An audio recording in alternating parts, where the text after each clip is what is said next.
What we're going to look at here is what's known as a counteracting problem. And this is where your vessel is going to experience leeway and current, but you need to steer along a set course.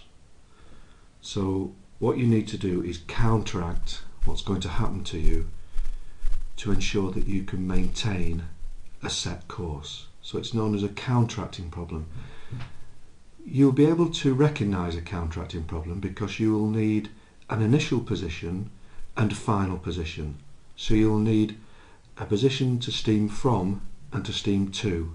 In other words, an initial destination and a final one. So you're going to steam from one position to another, and you'll also need to be told the vessel's speed. And you'll be asked to calculate the course to steer. So if you're asked to calculate the course to steer, then it's a counteracting problem. So let's look at what information we've got. We're told that the vessel wishes to go from position A, which is here, to position B, which is here. So I've plotted those two positions on the chart. We're told that the vessel's speed is 12 knots and the current is setting 060 true at 3 knots and with a southerly wind causing 10 degrees leeway. We're asked to calculate the course to counteract current and leeway and the vessel's speed. Okay, so the first thing we do is join up the two positions. So we need to go from A to B. So let's join those up. Now of course that will have two arrows because that is the course that we wish to make good. So we need to ensure that we make good that course. Now in a counteracting problem, it's the opposite to an allowing problem. In an allowing problem, you allow the leeway first and the current second. In a counteracting problem, it is current first and then leeway. So let's allow our current. And the other crucial difference with counteracting is that you allow the current at your initial position. So what we're going to do at position A, we're going to plot a current setting 060 at 3 knots.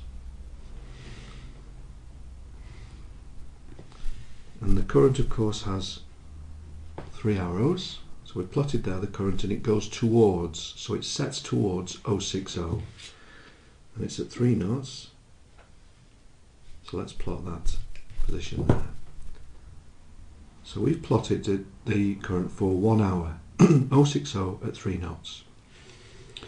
What we now do is get a compass with our speed, and our speed we're told is 12 knots.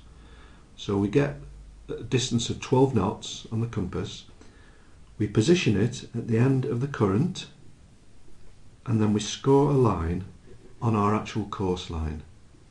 So as you can see, that's the end of the current there. This whole distance is our hour steaming and we score our course line.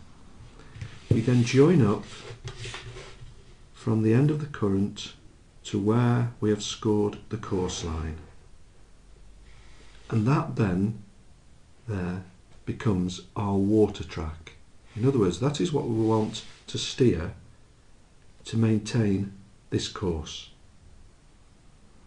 So if there was no leeway at all, the helmsman would steer this course here. So we'll put the eraser in the direction in which we would steer the course.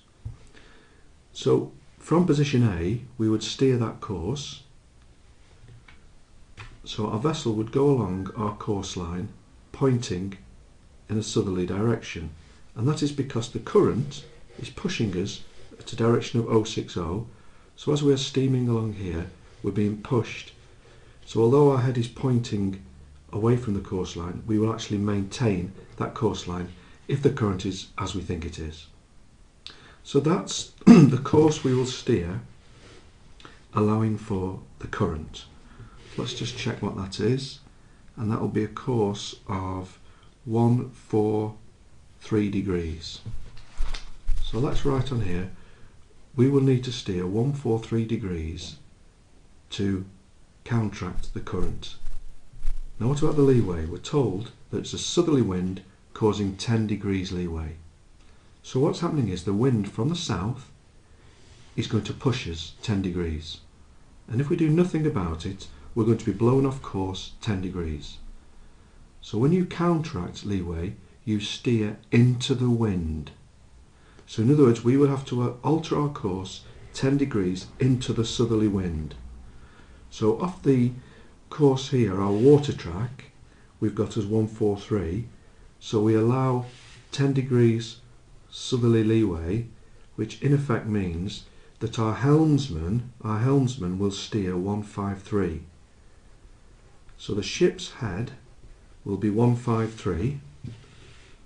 So from position A, your helmsman will actually steer a course of 153, counteracting both the current and now the leeway as well. So we will, although our head's pointing even more in a southerly direction, the 10 degrees southerly wind is pushing us towards the course line, as is the current of 060. So we've counteracted both current and leeway, and it's enabling us to steer along the course that we wish to make good.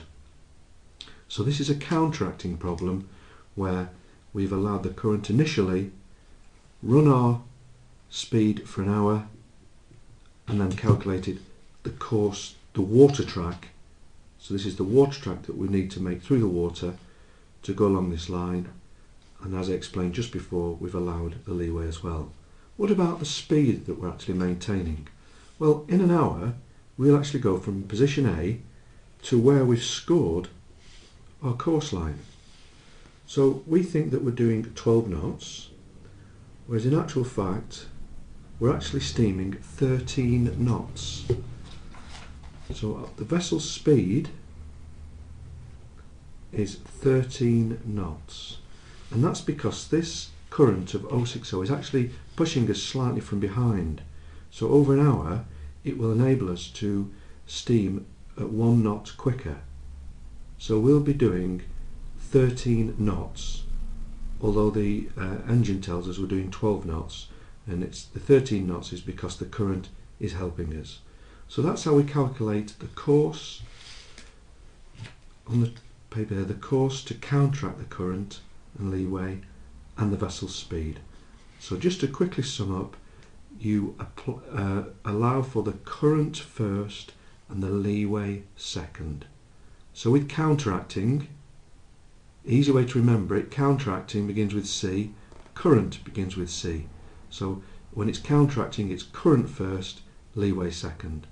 And when you're allowing, of course, it's leeway first and current second. And that's how we solve this problem.